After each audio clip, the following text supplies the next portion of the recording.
watching NewsX. I am Akshit Gupta. Just a day to go for the mega Pran Pratishtha ceremony on January 22nd. Ayodhya is all decked up in its religious fervor. You can see behind me also. I am currently coming to you from flowing here. Of course, very significant river when it comes to religious significance also. And of course, you can see how it's all dazzled up and it's looking tantalizing, in the evening at this hour, because the lights. Of course, the light show is also going to start in a few seconds from now, of course, it will actually light up the sky in the divine color.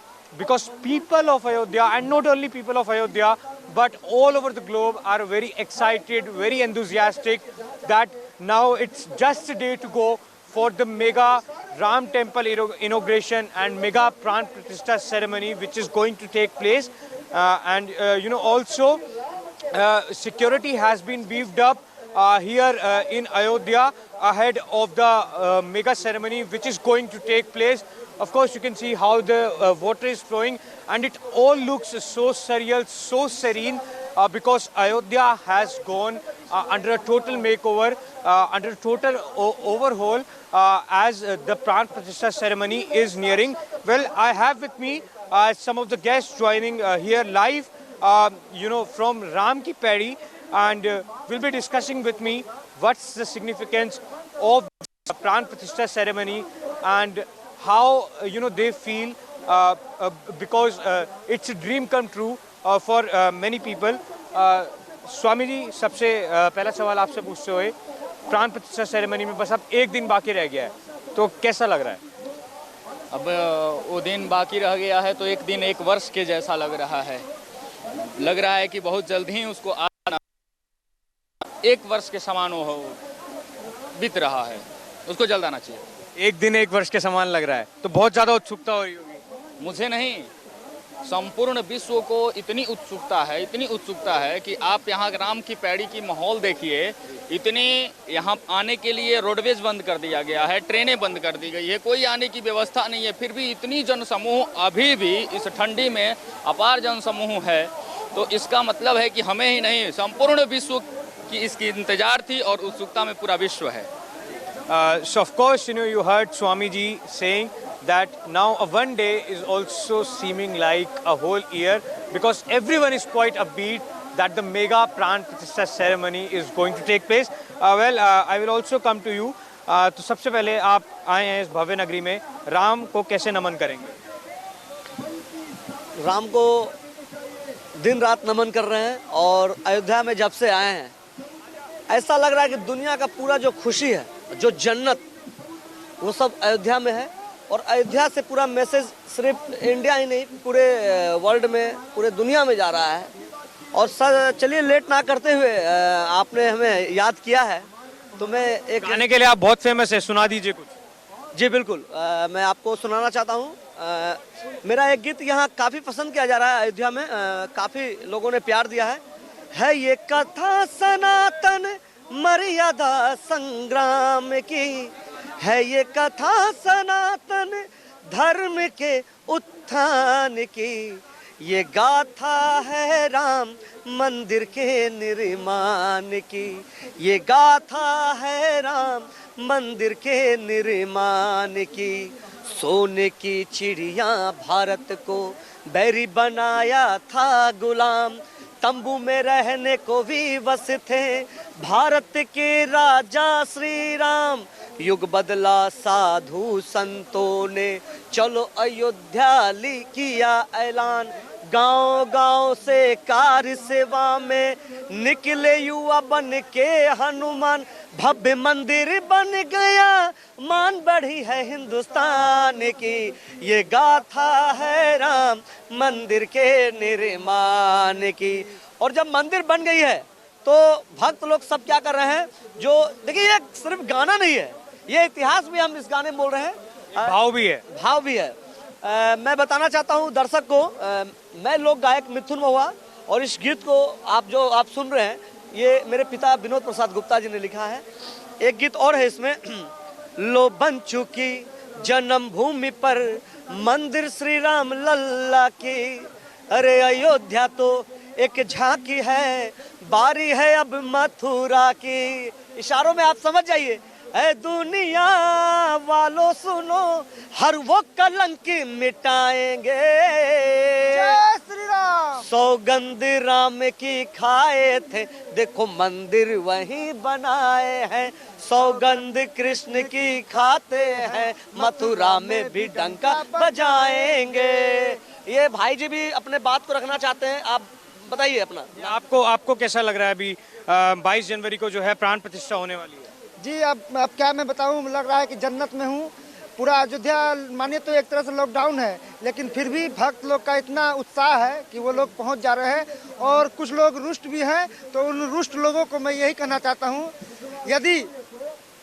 यदि किसी सज्जनों को राम मंदिर से दिक्कत है तो वो लोग 22 जनवरी 2024 को नेत्रदान करके समाज, क्योंकि जो राम का नहीं वो किसी काम का नहीं। So of course, you heard these tunes. Of course, they are in synchronization with the fervid atmosphere which can be witnessed here at Ram Ki Pedi, because never ever before such a huge crowd and such an enthusiasm has been, witnessed here in Ayodhya. That's what the locals also say, and that's what many of the Swamis also say. So Swami ji, सबसे पहले तमाम प्रक्रिया जो हैं वो चल रही हैं 16 से 22 जनवरी तक जो है कई प्रक्रियाएं होनी है, तो 22 जनवरी को जो है क्या क्या होने वाला है? 22 जनवरी को जो नित्य पूजन है वो नित्य पूजन होकर न्यास होगा, और भगवान श्री राम भद्र का प्राण प्रतिष्ठा होगा। मनो ज्योतिर्दुर्खता, बहुत लोग ये प्रश्न कर रहे हैं कि भैया 84 सेकेंड में कैसे प्रतिष्ठा हो जाएगी। कई प्रश्न उठे हैं, तो उनको मैं बता दूं कि प्राण प्रतिष्ठा के लिए 84 सेकेंड बहुत है। और हमारे जो आचार्य हैं परम पूज्य गुरु जी लक्ष्मीकांत दीक्षित गुरु जी अच्छे विद्वान हैं, काशी के मूर्धन्य विद्वान हैं, तो एक मंत्र के द्वारा मनो ज्योतिर्जुर्खता माजस्य बृहस्पति जग्नमिनंतनोत्वरिष्टं जैनगुं समिमं दधातु विश्वे देवा सह्यमादयन्तामोप्रतिष्ठा, इन मंत्र के द्वारा भगवान श्री रामभद्र का प्रतिष्ठा हो जाएगा। और भी कई मंत्र होते हैं जिनसे प्रतिष्ठा से जुड़ा हुआ, तो प्रतिष्ठा होगा, और प्रतिष्ठा के बाद 40 मिनट का वो समय होगा जिसमें पूजन का भी समय रखा गया है। तो प्रतिष्ठा के बाद भगवान का राजोपचार पूजन होगा, उनमें राजोपचार कह लीजिए अथवा षोडशोपचार कह लीजिए, षोडशोपचार पूजन होगा, पाद्य अर्घ्य इत्यादि करके भगवान का पूजन अर्चन करके, और पुनः भक्तों के दर्शन के लिए भगवान सुलभ हो जाएंगे। So of course, because now everything is set, all the preparations, most of the preparations have been done, if I'm being precise, and also the schedule of Prime Minister has also been revealed, because around 12 noon he will be present there at the Ram Janmabhoomi temple. Of course, he will be offering prayers and doing the Pran Pratishtha ceremony, and then he also has to attend a public meeting in Ayodhya itself at 1:30 p.m. and post that at 2:30 p.m. He will also be visiting a Shiva temple. So of course a lot in the fray when it comes to the schedule of Prime Minister Narendra Modi, because the whole nation is eagerly waiting for the Pran Pratishtha ceremony. So अब मैं आपसे एक सवाल पूछूंगा, इस भव्य नगरी में आया, मैंने पहले भी पूछा था, राम का आपके लिए क्या मतलब है? राम के लिए क्या मतलब है? मर्यादा पुरुषोत्तम श्री राम का विचारों को लेकर, उनका जो अच्छा, जो जैसे भरत जी हो गए, आपका लक्ष्मण जी हो गए, ये सब एक क्या है, ये सब अपने आप में मिसाल है। उन्हीं के नेतृत्व में तो ये लोग बेहरवाटता जो देख रहे हैं, भाइयों में जो प्यार होता है, अमन चैन का ही वो प्रतीक है। तो आइए मैं एक और गीत और सुना दीजिए, क्योंकि लोग जो है गीत ज्यादा सुनना चाहते हैं। हाँ, मंदिर बनने में देरी से राम भक्त शर्मिंदा थे, मंदिर वही बनाएंगे, प्रयास में हम सब जिंदा थे, जागा भारत सन 24 में मंदिर बन तैयार हुआ, राम भक्तों का सपना हर साकार हुआ, मंदिर न बनता तो जिंदगी किस काम की, ये गाथा है राम मंदिर के निर्माण की, ये गाथा है राम मंदिर के निर्माण।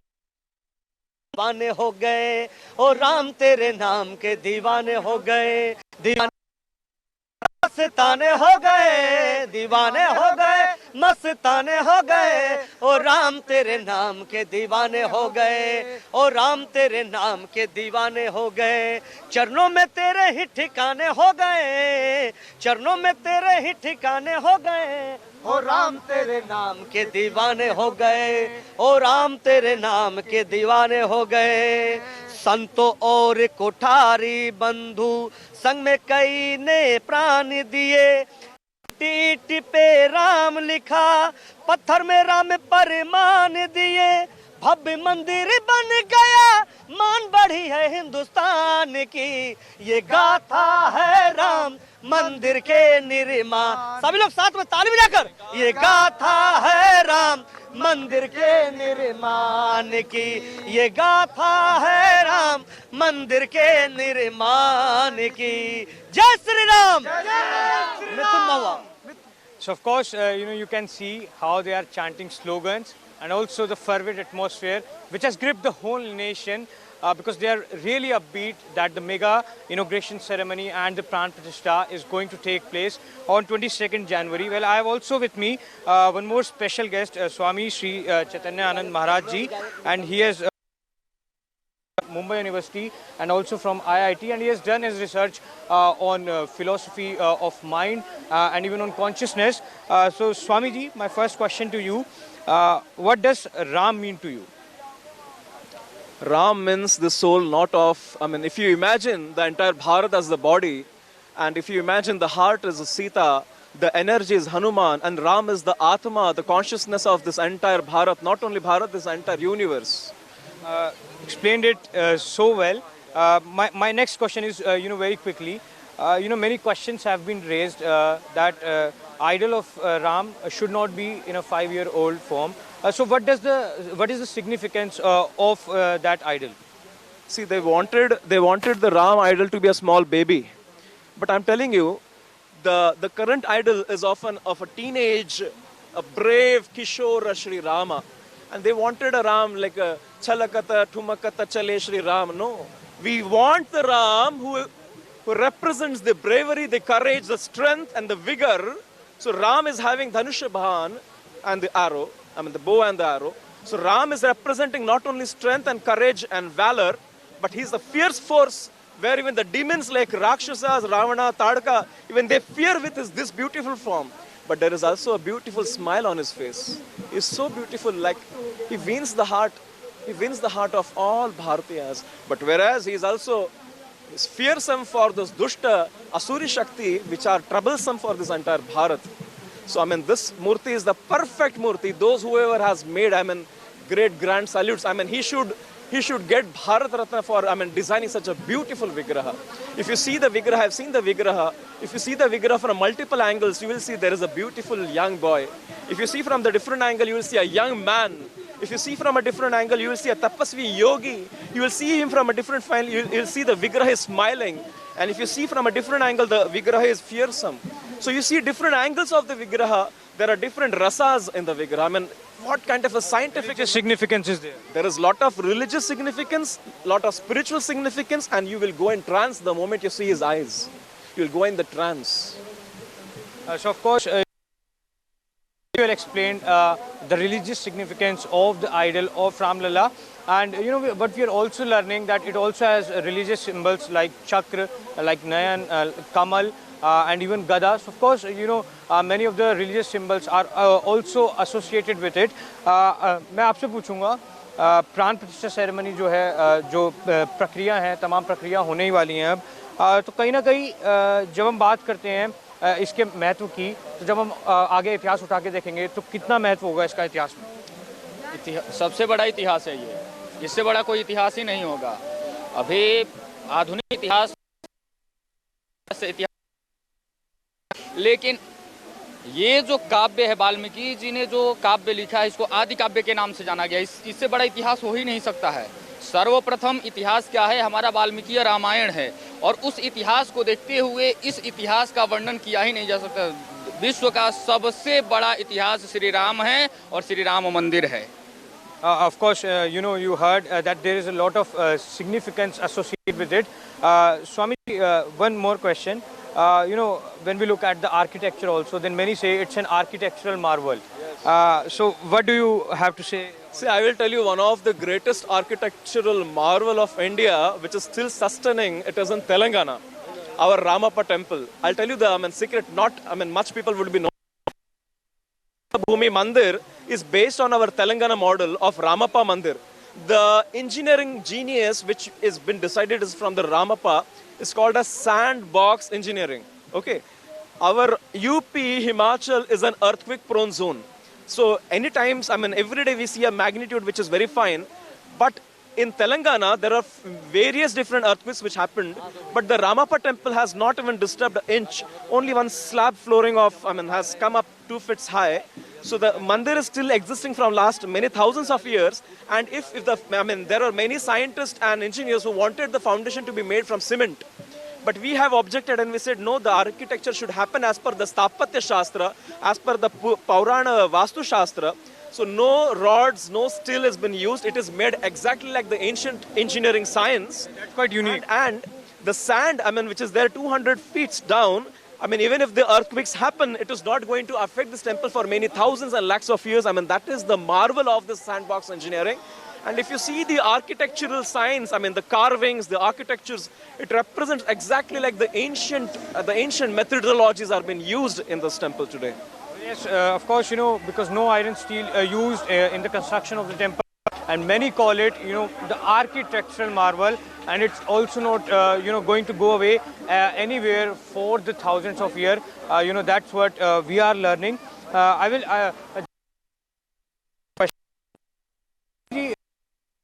ये मंदिर की प्राण प्रतिष्ठा की तो कहीं ना कहीं प्रधानमंत्री ने भी जो है 11 दिन का अनुष्ठान रखा है, तो उसका कितना महत्व है?